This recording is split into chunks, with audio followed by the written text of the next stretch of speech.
Alright, well this is Aaron Squire coming at you guys again this week. Got a lot of exciting stuff to talk about. We had a couple of technical issues, so really sorry about that to start off the night. Episode 55, word on the street is PVE, just saying.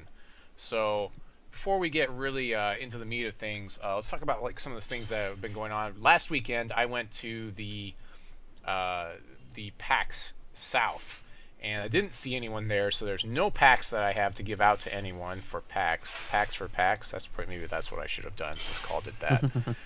But I do have an interesting story. Goldensaucerguy, I don't know if you knew about this, but I did not have a ticket for Saturday. Did you? I might have known that. Yeah. You might have known about that. So Right. You tried to help me. My friend Sprinkles, who's also been on the program, she tried to help me, and she actually succeeded in helping me because I did manage to get a ticket. I spent like $50 on it. You know, there's a little bit of an issue with packs. Apparently, there's a big scalping problem, honestly, with packs. They don't have your names on the passes. There's a so anyone can pass them around, that type of thing. So they're right outside the stadium scalping passes and stuff. So, but I did make it in. I got there like 3 hours late on Saturday to go and get into, basically I'm trying to meet a lot of developers and get into the indie games development industry eventually. So that's my goal when I'm there. And so my wife in the morning asked me if it was going to be worth the $50 and going through all this stuff. I was moping pretty hard, and so I got in there, and the guy that Sprinkles hooked me up with is one of the WildStar developers for that game. So it's pretty good. So show him the demo for my game and get to talking with him. He's like, you know what? You really need to talk to these guys over here that are part of Motiga. Motiga is a company based in Seattle, Washington. Seattle. Yes. Yeah, I was in Washington. Yeah. Sure. Yeah. Yeah. Seattle. Yeah, I don't know geography. I know cards, not geography.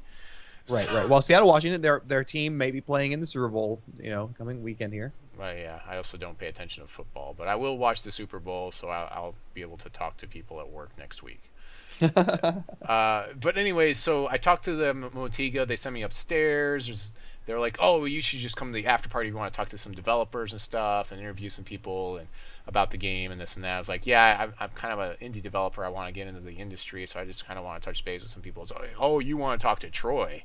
Oh, okay. So I come to the after party, which is kind of like after most of the convention is kind of closed down. They're like, oh, well, we can only let ticketed people in because, this and that. But come back in an hour. We'll see if we have space. So come back in an hour. And I meet Troy. Apparently he knows a lot of people in the games industry. He's the community organizer. Not the community organizer. I forget what they're called now, that position. Basically, he works the community for Motiga for their new game Gigantic, which is going to be MOBA-ish type of game, very very similar to maybe like Team Fortress, more similar to Team Fortress. Very interesting, awesome game. If you haven't seen it, check it out. I got in on the alpha. I think that they're still taking signups for the alpha for that one. Yeah, and they're doing. So I meet him. He says, "Yeah, hook me up with your Facebook. I know a lot of people. Awesome. So already like $50 well spent." But they're doing all these giveaways, and I never win any of these things. They're like, yeah, go ahead and try our game. So I try out Gigantic, because there was lines, like crazy lines during the daytime to play this game. Got to play the game.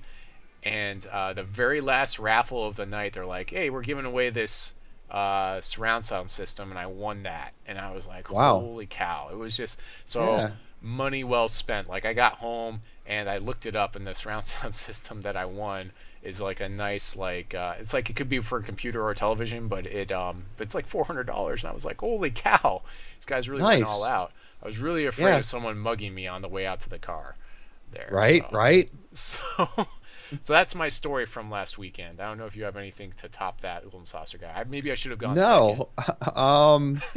Well, let me see. I woke up on Saturday. I ate some Singapore noodles, and I went to bed. So I feel like you might have won with the surround sound. Yeah. Those Singapore noodles are good, just to be fair. Okay, like I'm addicted. yes.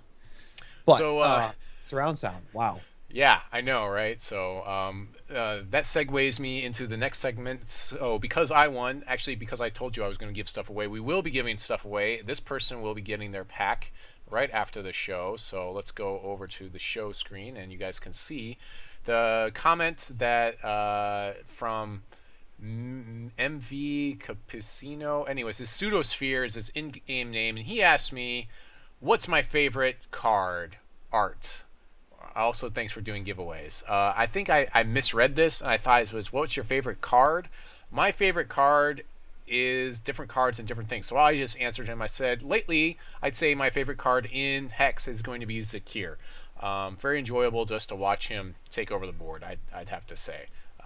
For a while, it was Fist of Brigand a long time ago. Yeah, best card art though, man, that's tough. I mean, I like a lot of the art. Some of it depends on what you're in the mood for. Like, are you in the mood for some art that kind of looks funny, right, or are you in just like some seriously well done guys? I mean, there's a lot of good ones. Yeah, I think set two's got some just killer art in it. It keeps getting better. Yeah, the art just keeps getting better. My favorite Magic card, I know that's a dirty word here, but we'll say it this one time, is Birthing Pod, and I am very, very disappointed, I must say, to know that has now been banned in Modern. Oh, it was Even great. though I don't really play anymore. Yeah, it just seems like, why not ban other things? But okay. We're going to break some rules here. I just judged a Modern event at a local store. Yeah. And we were just discussing how great it is that was banned. You know what? I think this is not to dabble in this too far, but I like the idea that Hex is like a living world that changes regularly and things get fixed in the back end. You don't have to go through all this bad, harsh process of, basically devaluing a card. It's really nice. This Hex is just such a wonderful game. And it really is its own unique thing, and I'm so happy about it. Cryptozoic has a track record of not banning things with the WoW TCG, so they have a good record to fall back on as far as keeping things mostly balanced. Going back to my old Star Wars day, my favorite card was the Han Solo, the original card, and that's just because he's one of the main characters, and he was one of my first big rares, that I pulled, and I was like, oh, right, Han Solo, I finally got one. I finally got, one of the main characters from the movies as a card. So he was okay in the game. There were better versions of him later because, like, the characters grew, and you got different versions of Han Solo. But yeah, that's one of my favorites. Also like the art, and he's Han Solo. I mean, come on. Right. I think if I had to pick, it's not just one art piece that I like. I just like all the shin hairs in general. It's just such a cool. It's got that Usagi Yojimbo feel to it, and even though they're just all right cards in the game, like their art is just so neat. Like that whole these are little tiny bunny samurai is just so cool. Like their hair braid is their hair is like knotted up or whatever. Their ears are knotted, so like the hair knots and all that. It's just neat. Like it's so cool. So moving on to some of the Hex news for today, we're going to kind of go backwards, and then my stuff got messed up. That's why I was clicking through things really quick there. But the Hex Raid happened on the weekends where I was at PAX. So when I was at PAX, there was a bunch of people that went down to the Hex Raid. Sirius and Alucard and were among some others. They went ahead and did a live draft with Corey, the president of the company, Corey Jones, which was pretty interesting to watch. I believe that's still on the main Hex channel if you want to go back and watch that. It was pretty interesting to watch. It was kind of funny to watch Corey get a little bit annoyed with their less than competitive shoot the moon type of draft calls. But it makes for an interesting draft to watch. They talked about it a little bit on the Threshold podcast, how they did some giveaways and stuff, and they kind of did this thing where they held the codes up to the camera. I'm not sure why they did that exactly. So it was like first person that can get the code in gets it. So I don't know. I'd prefer them let someone win it randomly and then just pass them the code instead of having this whole like frantic, I have to be logged into the game and I'll be the first person to put in the code and this and that seems a little janky to me, but I don't know. Right. To each his own. You saw it, right? You saw some of the... Yeah, I saw some of it. The banter with Corey was definitely entertaining. Like, I like Corey. Corey needs to stream more often. I know he's a busy guy, but... Yeah. It's fun. Yeah, it's always great to watch him. So here's some of the other people. Jusum Jedi, I think, was there. I tried to get one of these guys on, but everybody's busy. Apparently people go on dates or something on Friday nights, What? Yeah, I know, right? So next one on this update is they have, I guess, probably all of the champions are going to be getting some sort of a card associated that's PVE, because we see Poke the Conflagrator now is a 2/2 must attack with speed, 3 and 2 Ruby Threshold. At the start of your combat phase, create a Blaze Elemental and put it into play. And Blaze Elementals themselves die at the end of combat no matter what. So, like, that's on the Blaze Elemental, I believe. But very interesting card, especially if you can make it so your opponent has no blockers, or maybe give her Swift Strike or something like that. Any other comments there on that one? No, it's neat just to see it in card Oh, that's form. the boss-only card. Oh, I Right, see. right. Oh, Right. okay. So when we play against the boss comes at us with that. Okay. Well, that's pretty Yeah. reasonable. That's not too tough. Yeah, I was kind of hoping they would do like an art change up, like there'd be some different art. I mean, it's cool to see like the full art and all, but I was hoping to maybe see something new too. But hey, it's just demo It weekend. doesn't mean they can't have more art later, you know. Right, exactly. Some more PVE cards. We've got this Nori, who's a socketable. I guess that's looks like a socketable miner.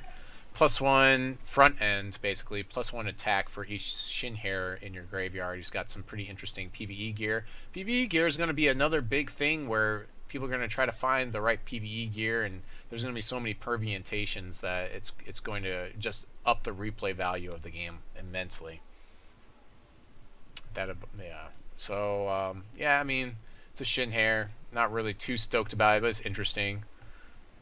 Swift Strike would probably be good on this guy. That's probably like the better one. And Right. Get a Battle Hopper, I guess. Okay, so it becomes a 2/3. Nah. Yeah, I mean, I get it. It's not like super exciting, but I don't know. Sure, why not? Let's give it a shot.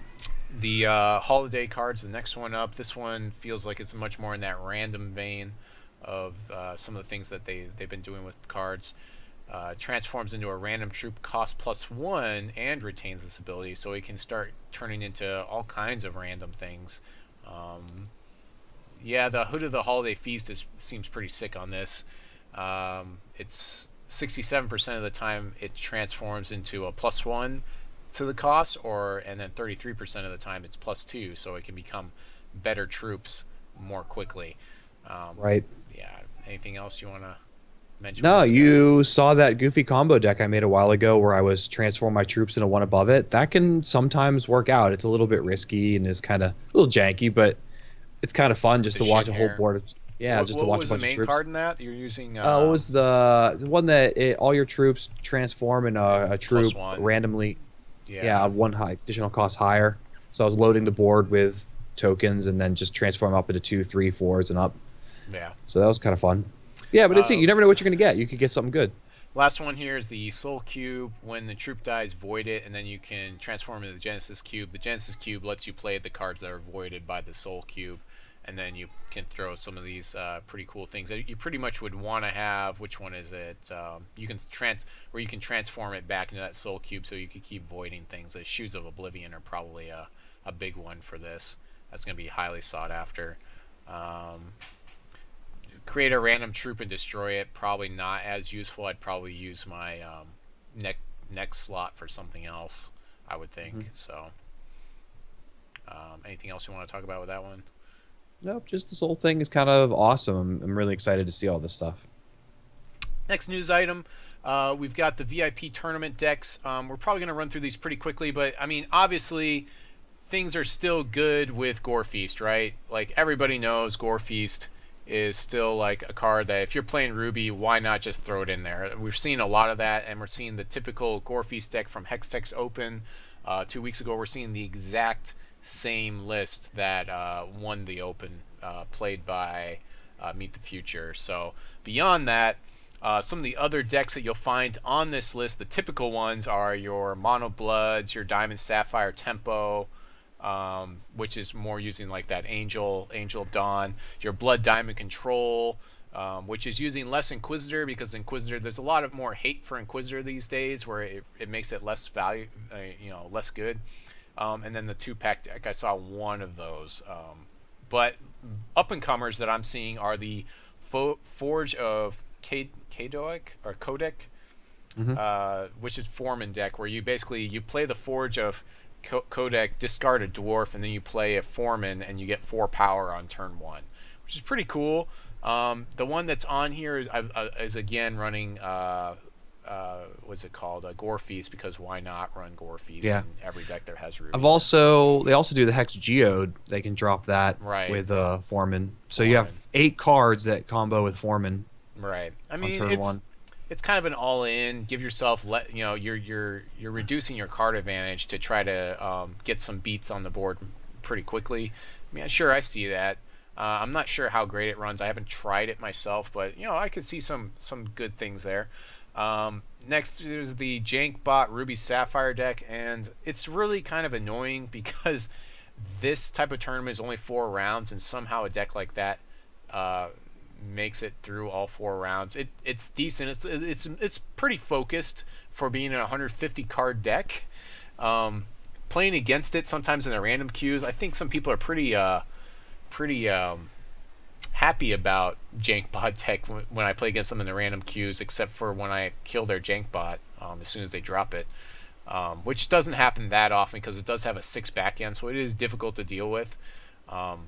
But games 2 and 3, most decks should have an answer for the Jankbot if you actually have it in your hands. It just seems like a deck that it shouldn't be as competitive as this is making it out to be. Right. Now the thing about it though is there's no card in the deck that's bad. They're all good cards. So you don't know what kind of Jankbot deck you're going to see when it starts. Are they going to draw heavy on are they going to get Lord of Gawain coming out of this game? Are you going to see Cerulean Mentalist and Cerulean Mirror Knight, and they're going to be card draw? What deck are you going to see? You don't know. So it's hard to build against it. And nothing's bad. It's kind of running a Gore Feast deck. It's basically running all the good stuff from Gore Feast and then some more tempo stuff in Diamond and then Jankbot. Yeah, every version of Gore Feast I've seen, with the exception of maybe 1, is in here. So it's just a blend of really good cards. So I guess I shouldn't be surprised it's doing well, but I would imagine you'd get some inconsistent games here. So, yeah, who knows? You would think, but apparently Hapson did pretty well with it. So I don't know. Maybe there's something they know that I don't. Then the one that's probably the more exciting one for me is Ruby Diamond Life Gain, which I saw Sirius ran twice because apparently he can do he has 2 versions, or he made the top 8 twice with it. Where is it? Sirius. There's G Prime, who also ran the Jankbot deck. Cybertron. Sirius is on here somewhere. Yeah, here it is. So this one is a lot more exciting for me to see as an up-and-comer. It runs Angel of Dawn. It doesn't run Gore Feast, even though it's in Ruby, because it doesn't have the card draw to get to it all the time, and if you don't have stuff. But it does run Dro's Walker, which with Dimmond you can give it life drain, and then you can unexhaust it that way. You can still pay the life to unexhaust it. Hope Heart Unicorn to dodge a lot of things. He runs a lot of good cards. Too meek probably for a Gore Feast matchup, main decked. Soul Marble we've seen a lot played in the Sapphire deck, the Solitary Exile of course. So it seems like a pretty exciting deck for people to play. I hope to see actually some more of this. I'm considering playing it myself just because it looks like a very interesting deck to play. The other one that I think is going to be a big up and comer is the Darkspire deck, which we're seeing is kind of a mono blood Darkspire, and we're seeing people play the champion that allows you to sack your dudes. I'm seeing that a lot more in the random queues now. What's his name? It's on here somewhere. Anyways, sometimes it runs Monsuun. It usually runs the one that gives your guys -2/-2. Was it Necrobite that was running it? It might have been. Yeah, it's Darkspire Priestess, Punisher, Tyrant, 2 Ebony Pawn, 2 Extinctions. Yeah. Yeah, I like this deck quite a bit. Darkspire. There we go. Darkspire. We just have to look up Darkspire. So this one's running Zared, and then there's another one that's not running Zared that people have tried, where it runs the bunny, where you can sack them and give things +2. But it runs all the really good Darkspire stuff, and then I don't know why he's got Ebony Pawn in here. That seems an odd choice. weird. That's a non-choice, but Vampire King, Xentoth, yeah, all that stuff we're seeing a lot more of that stuff come out. So I think that might be an up and comer too. And then there's a mono diamond life gain in here, which is kind of interesting. I'm seeing some people run that one, but other than that, like those are the up and comers that I'm seeing that are kind of like maybe tier 2-ish. But you never know. I don't know exactly what their matchup is against Gore Feast, so hopefully those people have probably made that decision that they try to play against, be able to match up well against Gore Feast, and then also play the field. Yeah, I want to try that Diamond Wild ramp deck that runs the 4 Citadels of Adamant and all that. Last one. Yeah, I almost forgot to mention that one. Yeah, thanks for bringing that up.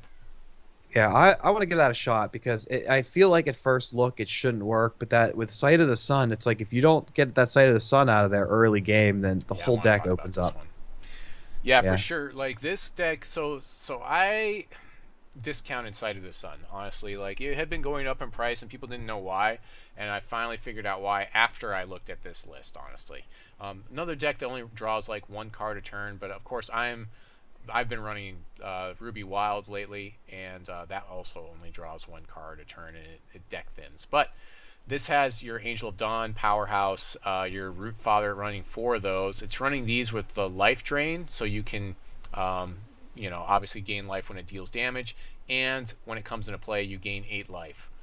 It's basically running a lot of like stuff to like keep you afloat, to probably just outlast that Gore Feast deck, so you basically just gain enough life where it's just like it changes the math.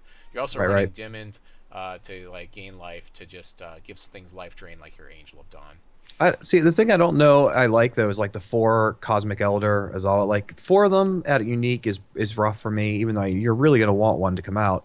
And, I mean, I see that you're running like the 4 Howling Braves and the 4 Chlorophilius, but I might pull a Zoa down to like 2 or 3 and see about shifting something else in to get that spot to maybe fill out some of my mid cost a little bit. I would probably play like what's it called in here, the throwback, the draw a card, discard a card.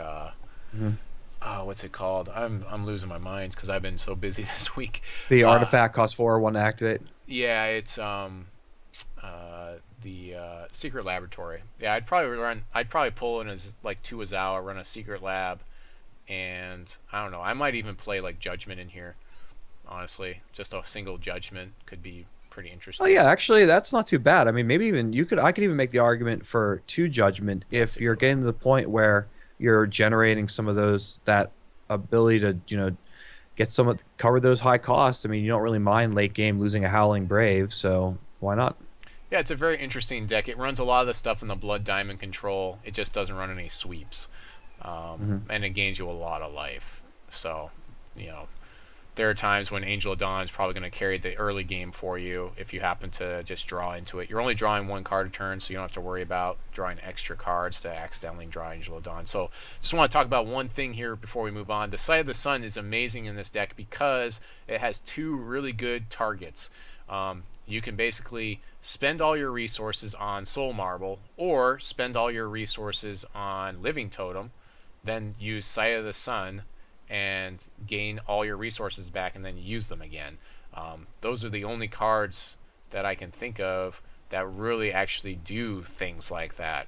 I'm not sure if there's some things in Citadels. You get a lot of things in here too, but obviously you want to spend a lot of resources in here, and so you get the maximum value out of Sight of the Sun to gain you a lot more life. So very, very interesting type of deck. It doesn't unfortunately ramp you. It doesn't actually give you resources. It just replenishes your resources.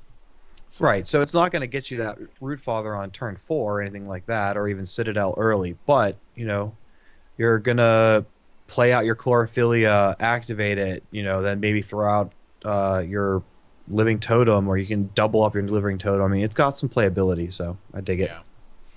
Yeah. Moving on to the thing you guys have all been waiting for. We've all been waiting for this. So it's funny, like there's this random thread where people are asking about a massive change, something or other, and then Corey just steps in and he's all like, very soon, and people are all like, PVE, PVE. And so like there was an announcement that came out before we started the show with the Arena test server, which will be next weekend, Friday, Saturday, and Sunday only. And on top of that, there's going to be a PvP tournament. It looks like February 5th to Thursday, February 5th to Saturday, February 7th. Times to be determined, I guess. I'm not sure how that's going to... Oh, so that means the... that's probably the... I'm not sure what this means. Open Arena PV and PvP tournament. Oh, we're competing in the arena to see how well we do. And then the PvP tournament is sealed, which is a free sealed, which you don't keep the cards. So I guess they're probably testing out Phantom. A lot of people have been asking about Phantom drafts, and it looks like you'll get to win some packs if you even just participating. You get a pack. So right. There's That's a very cool. good chance this isn't going to fire. This is basically a stress test, but it's there. Hopefully it fires. Hopefully we actually get to play. Forget that. I'm in it to win it. I want 10 packs. Let's do this. And the collector's tier cards have been announced here. Awesome art on these. Of course, the Mirror Knight so jealous. is going to be so... This is going to make collectors a lot of money if they want to sell it on the auction house. The Chaos Key, probably less so, but it's still going to be highly sought after. Just such amazing art on these. I actually feel less bad about not having a Filcape right now. Alternate art. Yeah, man. I got the Filcape. Somebody want to flat out trade for a Mirror Knight or Chaos Key? Like... That Mirror Knight is just so good. And even that, like, I saw a larger image for the Chaos Key. This kind of makes me... Just having this so Mirror nice. Knight is going to make me want to play the Gore Feast deck just so I can play it. So it's sick. like Like that artwork. I mean, if you look at the detail on the Chaos Key, I love everything about the art for the Chaos Key. It's so good. That's going to be wallpaper worthy for me. You hear that, guys? People that work for a thing? I want a wallpaper a Chaos Key. Let's go. PVE preview cards. Here's a Munika Shin, so I guess this is another champion we can play against. Swift Strike. When she deals damage to an opposing champion, create a Battle Hopper, put it into play. Kind of interesting.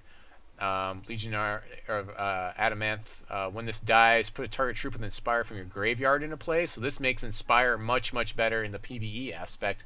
It'd be... Oh, yeah. I don't think this is actually that overpowered. I think this could actually have been a PvP card, but you never know. In the future, we may see something like that.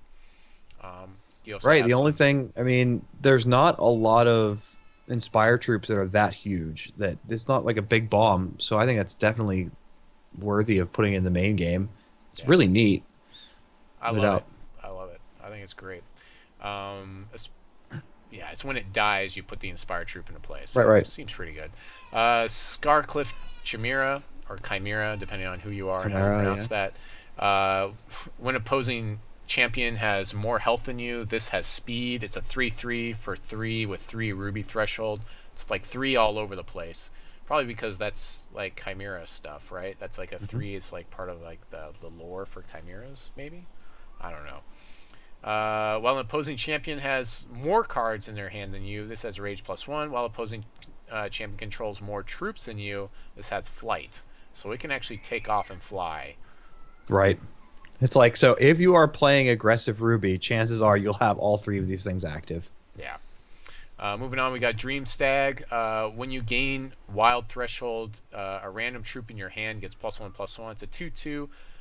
It's 2 with 2 Wild Threshold. Seems pretty good. I think it's not too crazy overpowered, but at the same time, it's pretty nice. They talk about using it with Root Dancer, Honeycap, and some other stuff. So exciting things. You can win all of these by playing the arena, apparently, and you can get all their equipment to equip on them. They haven't said whether the equipment is working or not. We haven't really seen that yet, but it'll be exciting. I am super stoked about it. I want to do a lot of streaming next weekend for it, so hopefully I'll be able to get my homework done, and that'll be the down week for me anyway, so I can get it done before that weekend, and that'll be my incentive. Yep, just like when I was a kid. You gotta bribe yourself. Can't go out and play.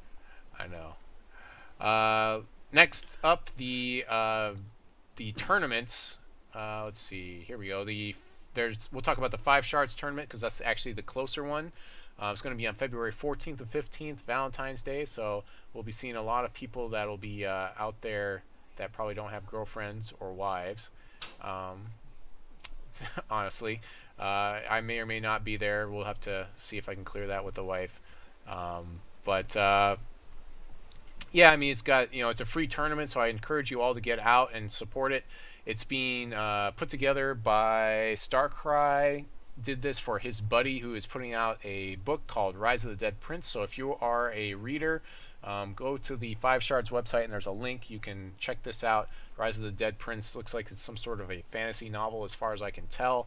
I'm a big fantasy fan, of course. And the guy that wrote it is Brian A. Hurd. So definitely hook him up with some stuff if you go out there and check out his book if you're the reading type. Unfortunately, I'm not so much. I still haven't even read through all of the free novel that we got for Hex. But definitely check that stuff out.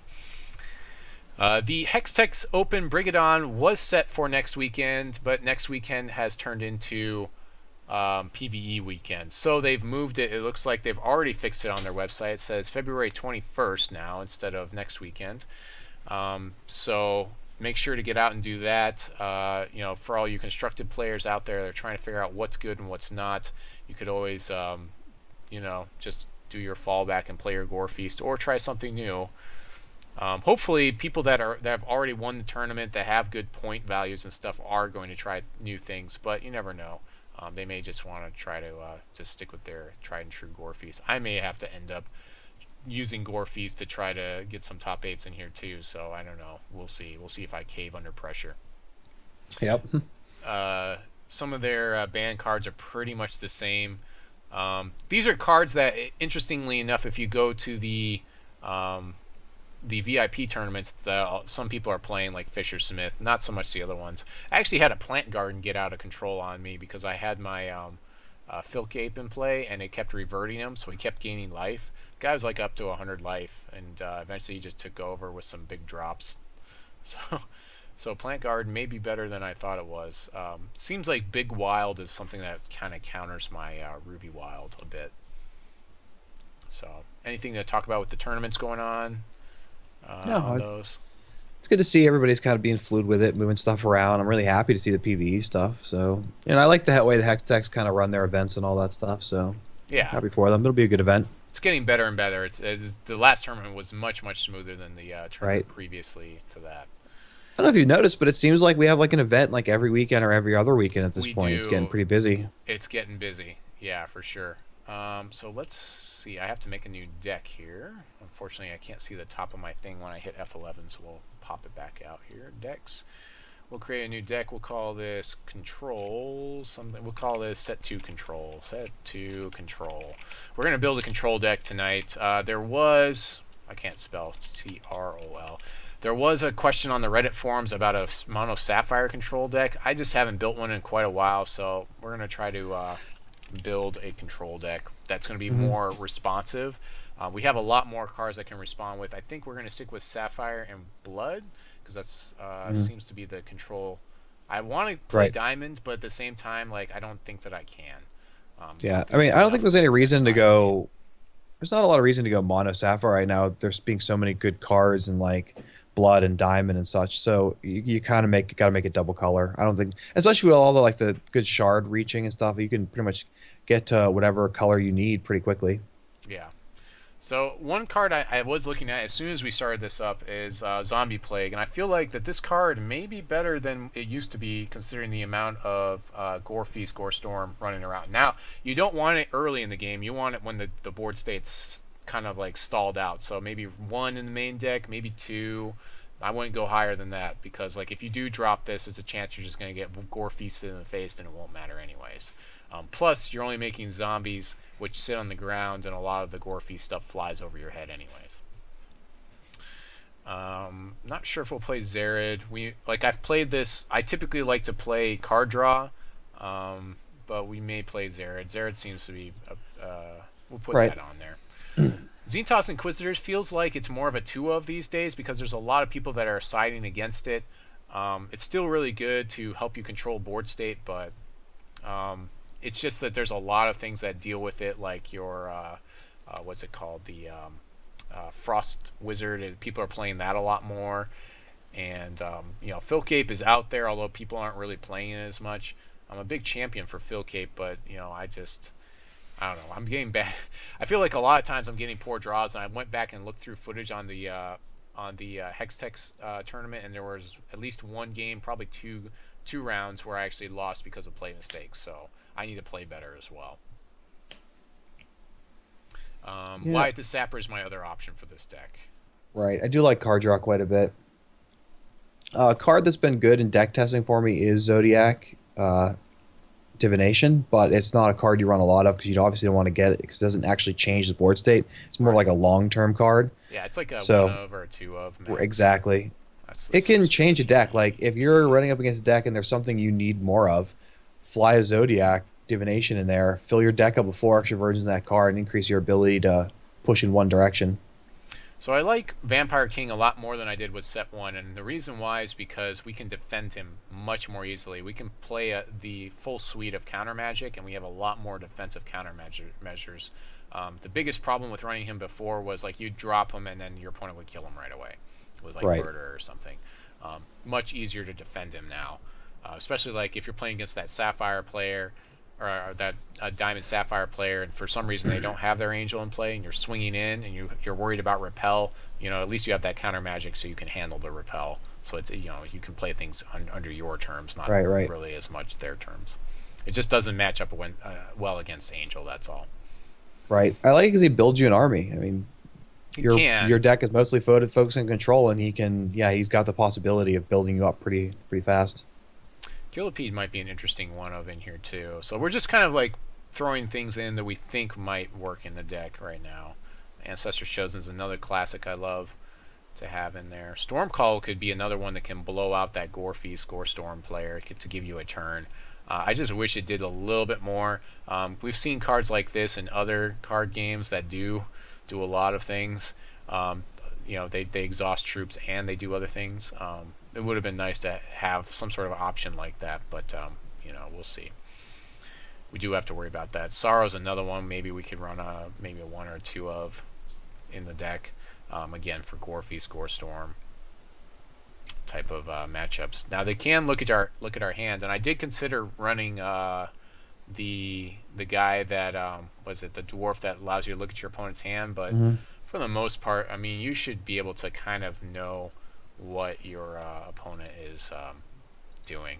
So Relentless Corruption these days, I'm considering running less of it. We're going to put 4 in here for now, but there was another deck that I built where I put like 1 in there, and then I put a bunch of card draw, because all I need to do is draw the same Relentless Corruption over and over again, and if I have card draw, it could give me other things anyway, so we may actually go that route instead of running tons of Relentless Corruption. Just run like 1, and that way we can still draw cards off our opponent's deck, and then you know, build a board state that way. We're still drawing cards with it. It's one of those that's kind of slow still in the format right now. I really kind of like Reese the Crust Crawler in here too, maybe. Possibly. Yeah, I kind of dig him. Builds you those, you know, the worker bots, right? He gives you, or no, wait, he doesn't give you the worker bots. I'm thinking, am I thinking of the right guy? Is that the right guy? Yeah, he comes into play, gives you a worker bot. Or creates one at the end of the turn, something like that. There's one where he creates one at the end of the turn. At the end of your turn, create a worker bot, put it into play. If one of your cards effectively make a random robot. Yeah, so I really like this guy because he just builds you this little army too, and you can play him for 2, and it's pretty sweet little card. Yeah, there isn't a ton of crush going on right now, so in a sense that also helps you against Gorefeast a little bit, getting those first couple blocks out, or maybe block the second wave of combat to reduce some of the damage. So for 5, you're basically getting an additional blocker out of this continually. Paladin's another option for this deck. Again, he blocks and he life drains, which is kind of nice. I did see some life drains somewhere recently, where there was an interesting deck that kind of ran him. Murder's, of course, a catch-all. We've seen get run a lot. We'll probably run Monsuun in here just because we'll be running Extinction, but I'm not sure exactly how that's going to interact right now. Minion doesn't block for us. We're playing control. We really need blockers, so that's why I won't run him. He's more of an aggro side of the deck, and he does work in another deck, the one where you sacrifice guys to give guys +2/+2 with your champion. He works much better in that deck. Mesmerize, probably not very useful these days, unfortunately. because things are just too fast for it. By the time you like mesmerize something, you probably are down on life to a point where you're close to being dead anyways. Yeah. Mentor's too expensive. Menacing Grolk is maybe a Menacing Grolk. Maybe like a one of. Mastery of Time, probably not as much. I don't like Life Siphon because it doesn't affect board state. Isidore is another one that might be interesting for this type of deck. No. Oh, wait. I'm thinking of the other one. I'm thinking of the guy that gives all things -1/-1. I'm thinking of that one. Inquisition's probably better here. Let's see. Inquisition is obvious. I have seen some interesting Ingenious Engineer decks where they run like Droz Walker. That's kind of an interesting one. Doesn't really fit for this deck, but he's interesting, sure. Let's see. Grant, that's what I was thinking of. Maybe a one of Grant, maybe. Biggest problem is he'll actually kill your own guys. That's that's probably my biggest issue with him. He's so risky, especially if your opponent's also heavy in the control range and not really helping yourself any. Yeah. Gordon Zuma, again, different deck. He refuses to block, so we kind of need him to block. Where's the one? There's one thing where it's like 3 blood threshold and like it's +3 -1. I forget what that one's called, but that one might be a one we want to put in here. Of course, we've got the catch-all Extinction. We'll probably run the play set of those. It's always one we can throw in there. Maybe put a Dreamer in here. Dreamer definitely got better because there's less Inquisitor running around these days, and you can defend it pretty well. Dishonorable Death, I think, is at least a one of in the main deck. Maybe maybe one in the reserves. He's mostly there for that wild matchup. I feel like that's mostly what it's there for. Could also run the Darkspire stuff in here, which might be interesting. More control Darkspire, so we could run like a full play set of Punisher, a full play set of Priestess, and maybe like 2 Tyrants.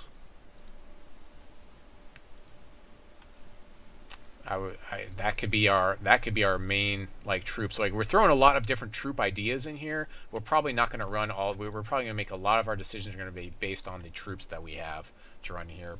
Play set of Countermagic for now. We may run less of those. Crackling Rot's another good one to answer a lot of things at quick action speed. It's like another murder in our deck almost, and it also answers what's it called very well. It answers the Master Moss really pretty well, as long as you can block it. Let's see, Cockatrice I like, probably not so much. Mirror Knight, probably not. We already have we're gonna have a lot of other card drawing in here, I think. Yeah, so Mirror Knight I think is a problem because you're not seeing a ton of troops on board either. Like you're not, what is it hitting off? It's good. I mean, now if your vampire pulls somebody in, it'll hit on it and everything. That's neat, but I can see a lot wanting other cards in its place. Yeah, went ahead and put Buccaneer in there preliminarily, or temporarily, I guess would be a better word. Bouncing things is not necessarily what we want to do, but I mean, it depends. Like maybe if we're bouncing our own stuff, it has that dual purpose, but we want to kill things typically in this type of deck. We want to actually just get rid of threats, not just tempo them. Azure Fate Sorceress is not going to have a lot of targets, so I've always had a big problem with this card personally, like trying to run it and make it work well. We haven't seen it do incredibly well in like top 8s and stuff. We've heard about people playing it. It's been featured on a couple matches where we see some interesting stuff happen with it, but it's a 2/2. That's my biggest problem. It's a 2/2 for 4 that has to inspire other things that are 4 or more, and it just seems so late to me. I have a huge problem thinking that it's really a viable card that's that great. But other people have disagreed with me, and so to each his own. No problems here. I have no issue with those. I'm trying to find a deck I really like it in. I think getting it up to 3/3 is kind of important. I don't like it to be able to hit by Heatwave, or burns and things like that. So at least I'll throw if I have wild, I'll throw it in there, give it a +1/+1 as an easy one, and then that also pumps all my troops that come into play. But you might as well just call it a constant. You're never going to attack with it. I mean, it's like a dead card except for it pumps everything else. Agent of Mole is that one where this is the one where it allows us to see our opponent's hand. The images are a lot smaller now, so I'm really sorry about that. I don't know if I can make it bigger. Oh, it does get bigger. Okay, good. This one is another one. Yeah, I don't. Is this the one I'm thinking of? No, this is Sabotage. Never mind. I'm thinking of the other guy. There's another guy that does this. He lets you see your opponent's hand. Well, since we're talking about Agent of Mole, though, I want to find a way to make this card, like, not necessarily playable like top tier, but I want to find some fun deck that uses that so I can start messing around with some Sabotage ideas. Sabotage. Yep. Where is that card? I feel like I'm missing some cards here. I must have glazed right over it. And, you know, also I haven't seen is that Zodiac thing. Oh, here it is. Zodiac Divination. We probably want one of those. I like Wakizashi Ambusher a lot in this deck. Right. It's just really good value. It's that body that we can kill things with and block with. It's pretty amazing in the early game to have that ability. Even if we're going to be tunneling it, you know, our opponent has to think about it and then play around it. Yeah, it's good value. I'm looking for that thing that's -1/+3. I cannot see it. It's a blood thing. A blood thing. It's a blood, like, I think it's a basic action. It's either a basic action or quick action. I think it may be quick action. Anyways, it's just one more removal piece that you can use on your own guys to buff them and push more damage, which is pretty awesome. And I think it even draws a card, which is crazy. Yeah, +3 -1 or something. Yeah, it's +3 -1. I'm not seeing it. Let's see if I'd say +3 if that will pull it up. Will that pull it up? No, it doesn't look like it. There it is, right? Kog'tepetl Thirst or Kog'tepetl. I can't. Something Thirst. Cog. Or Thirst. Yeah, Thirst. Let's look that up. Thirst. Yes, this thing. Yeah, good card. Yeah, as long as you have 4 blood, I mean, you're drawing a decent amount of cards, so you should hopefully get there. You get to draw a card when you play this, so that seems really good as at least a nice little cantrip for you there. Did we put Sapphire Shards in here? I don't think we put Shards in here yet. Yeah, I mean, if your Vampire King's even out and you throw +3 -1 on that, if there's nothing to challenge it in the air, you're looking at what, 6 damage with life gain? Yeah, and now you have a blocker. Now you can trade with Angel, I guess. I mean, or even if you pull a vampire in, you can turn a vampire into a reasonable blocker. Oh yeah, for sure. Yeah, that would even be better. Yeah, let's see. It's like surprise. I have a surprise. Vampire's going to kill your 5 defense troop. Shard of. I have to click off my blood and sapphire so I can see these. Get the Shard of. For now, we're gonna put 4 Shards of Fate in here. It depends on but we're definitely running 4 of the dual shard, wherever it is. I think it's this one, Shard of Cunning. We're definitely running 4 of those. So we need to cut all this down. We got 100 cards to cut down. We've got 5 minutes to do it in. Wow. All right. We can do this. We can do it. We can do it. All right. So Killipede can go. I think we'll just settle on running the Darkspire stuff. So let's go ahead and let's see. What are our 1-drops right now? Actually, I think we'll just do this by costs. That might be the easiest, quickest way to do this. We'll get rid of Sorrow. Leave Ancestors Chosen in here for now. We did start a little late, so I have 5 minutes. I'll give it 5 more minutes. I want to keep Ambusher. We'll take Zombie Plague down to 1. Put 1 on the reserves for now. I'm not sure if we'll actually... Well, yeah, playing 1 of those should be okay. Vampire King, Ancestors Chosen. Stormcall is more of a reserves card, so we'll throw that on the reserves and pull this out. Relentless Corruption, we've got 4. If we keep it at all, we'll keep it at 1, but we may not play it at all. In fact, I'll just throw it on the reserves as a 1-of, just for the control matchup. But I don't think we want to run it main deck. Reese is really good, maybe as a 1-of. We'll just run 1 of him. Paladin, we're running a bunch of Darkspire stuff, so that should be good enough, I think, so we can get rid of him. Oracle Song, we've got card draw with some other stuff, I think. We'll leave it there for now. We'll leave it at 2. Murder. We'll put Monsuun at like 3, I think. Take Rock down. Get rid of Buccaneer because we aren't really playing tempo anymore. We've got nothing to tempo in here. Countermagic we'll take that maybe down to like 2. This is where it gets really fast, you guys. Watching me work. Yeah. I mean, I'm doing it on a little bit of a delay here because I'm watching the stream version. So see, Inquisition we can take down to like 3 probably. Put that up 1 on the reserves. We got a lot of blood cards, so we probably want to keep more sapphire cards. Dishonorable Death probably needs to stay at 1. Crackling Rot. So I like Crackling Rot having maybe 2 of those and 1 murder, because Crackling Rot does answer a lot of things that murder doesn't do very well with, like whatever it's called, what's his name guy, the wild guy, wild man. You know what I'm saying. 5/5 for 4 that makes it 2/2 when you kill it.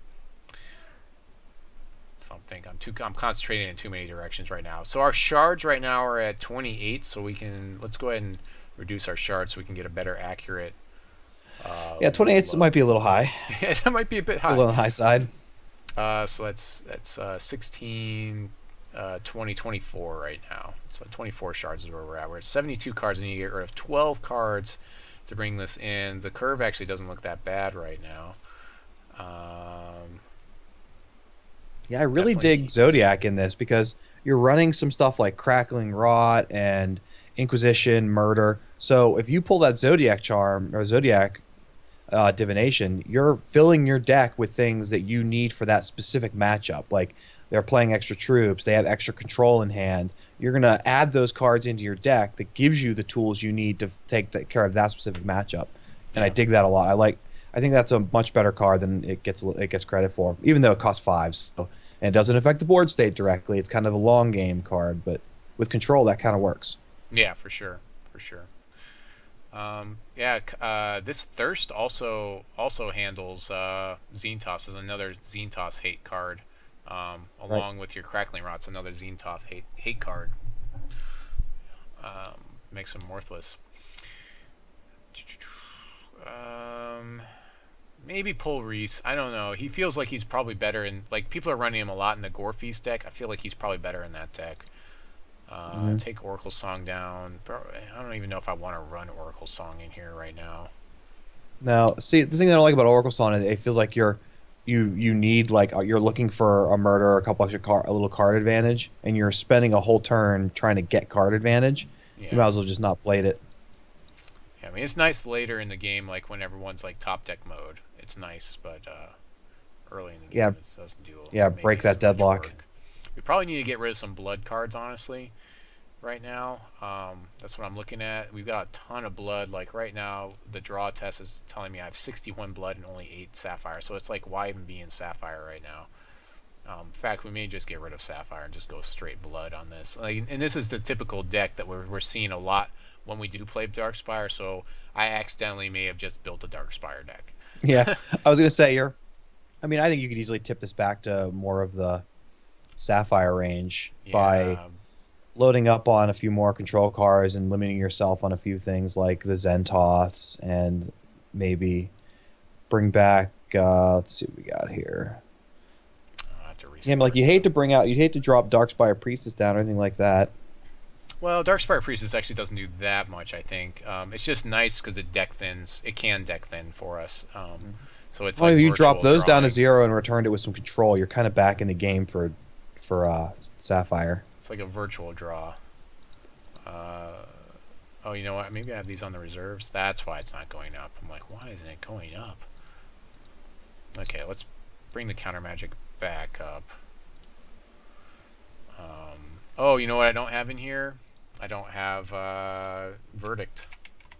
Yep, that's a necessary card. That's kind of a big deal. That's kind of like the whole thing we talked about at the very beginning, isn't it? Right.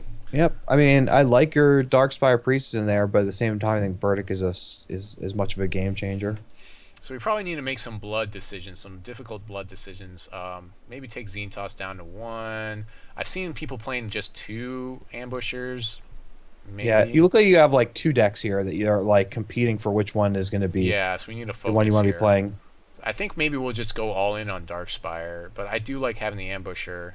Maybe move the... Yeah, you can go either way. You can be all in on Darkspire that way, or you can be all out on Darkspire and go more for the control range, a little bit more Sapphire. We are playing spell more control here.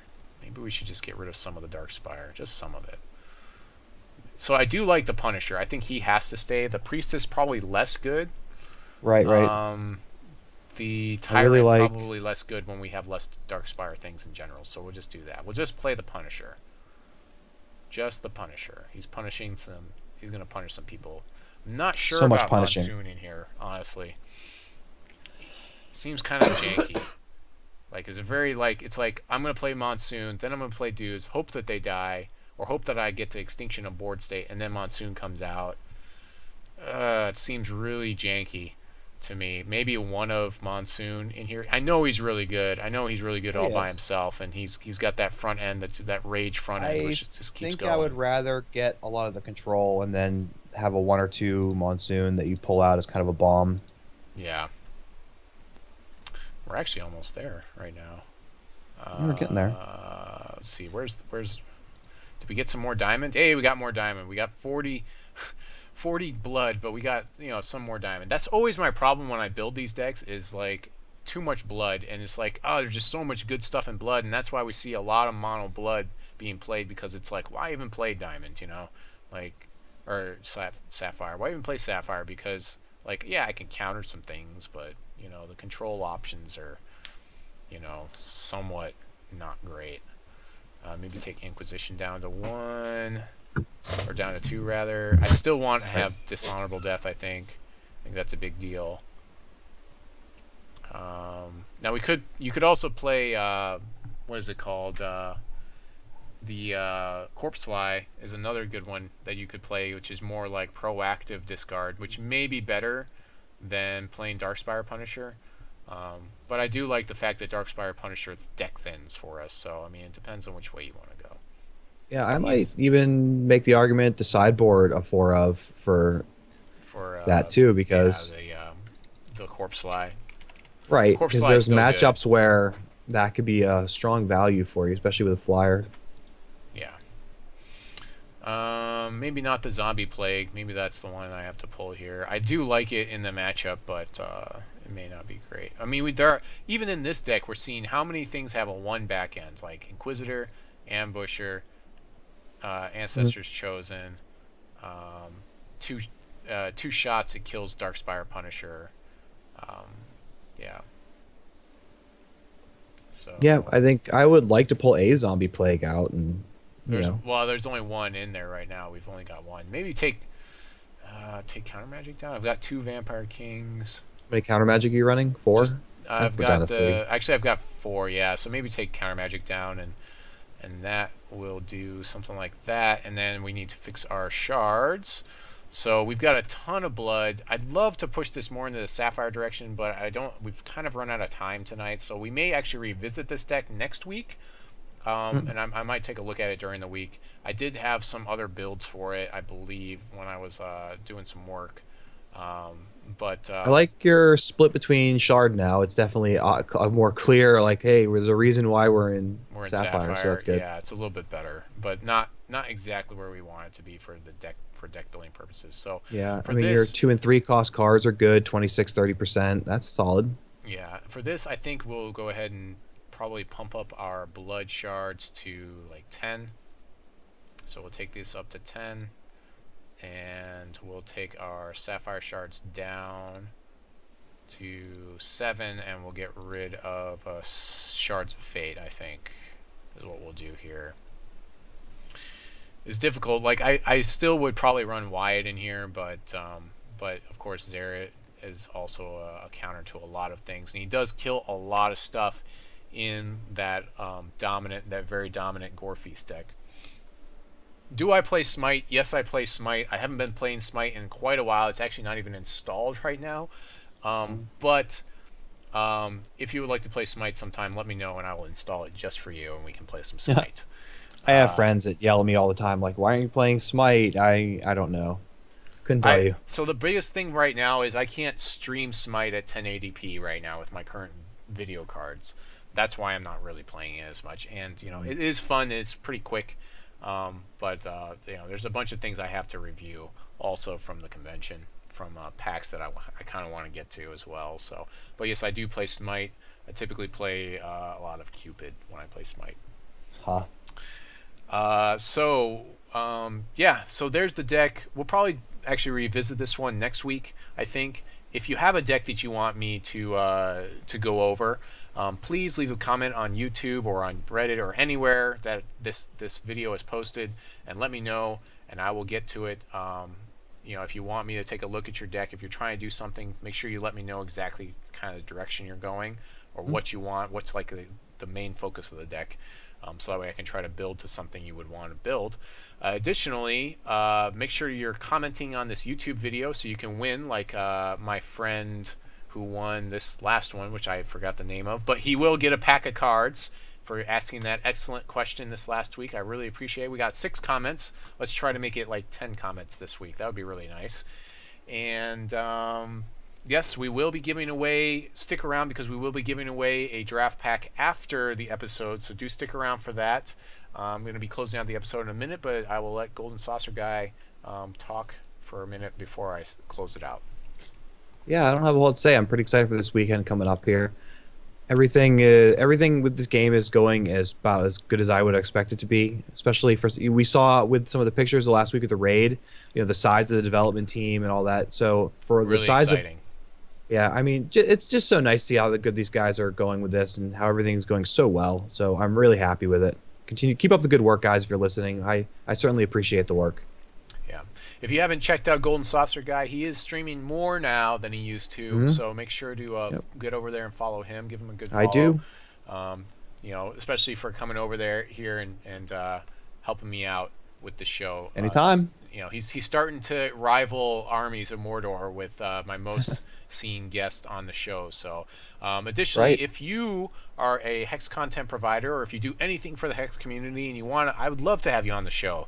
You just have to have some sort of Skype and communicate with me that you want to come on the show, and you can come on. You don't have to be good at the game or anything. You know, just come on. You just have to like the game, you know, and be doing Hex content, and you can come on the show and hang out with me, and I may even help you out and give you some cool kickbacks. Like Golden Saucer Guy got some. Yeah. The guests on the show get hooked up too. So tonight on Deck Build with Squire, we talked about some of the great Hex news and the PVE awesomeness that's going to be coming down the pipe next week. We talked about the different cups that are going on, the 5 Shards Ruby Cup, which is happening on Valentine's Day weekend, which some people like to call SAD, or Singles Awareness Day.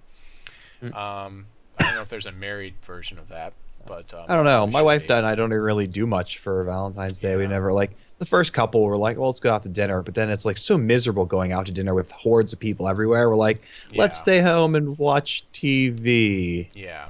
All right. Netflix it. We also have the Hextech Open Bring It On, which they did move. It was going to be next weekend, and instead it's moving to the 3rd weekend of the month, I believe. And again, make sure that you are commenting on the video so you have a chance at winning a pack of cards from set 2. Until next time, this is Darren Squire signing off, saying God bless you and your families. Try not to rage too much out